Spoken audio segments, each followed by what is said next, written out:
peintre de la fin des années 50 et surtout des années 60-70, qui a inventé deux grandes choses, mais je ne vais pas tellement me prendre là, qui sont l'aliment blanc et la peinture avec des paillettes. Une peinture un peu glam rock.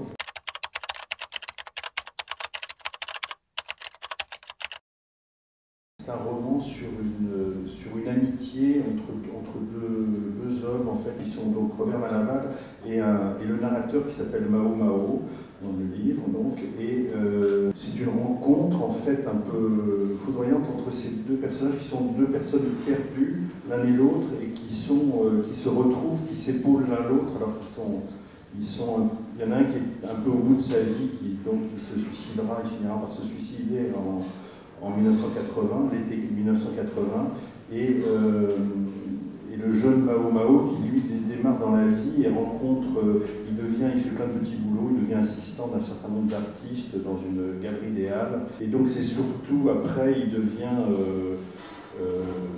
très proche de Malaval, il s'épaule l'un l'autre, et c'est un peu cette amitié, cette aventure que j'ai voulu raconter là. Voilà.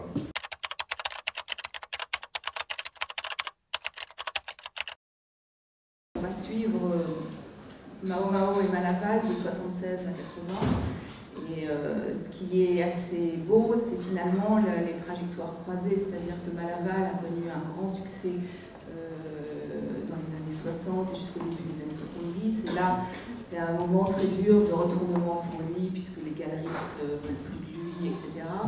Et le jeune Mao Mao, lui, est totalement attiré par l'art, et lui, il est sur une voie plutôt ascendante, mais il est lui aussi un peu paumé, il ne sait pas trop comment se débrouiller.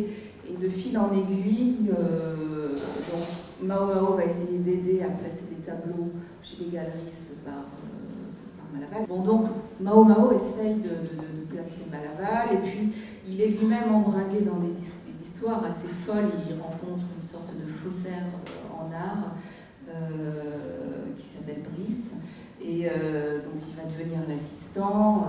Et de fil en aiguille, il se retrouve finalement à diriger la fonderie Valsuani, qui était une prestigieuse fonderie d'art. Il y avait des modèles, il y avait la chèvre de Picasso, il y avait des choses comme ça, des Matisse, en fait tout plein de, etc. Et ça va devenir un peu de son fief à lui, qui va aussi structurer le roman, puisque cet endroit-là, ça va être un endroit où les gens vont se retrouver. Il y aura aussi l'atelier de Malaval, qui est donc rue du Pont Louis-Philippe.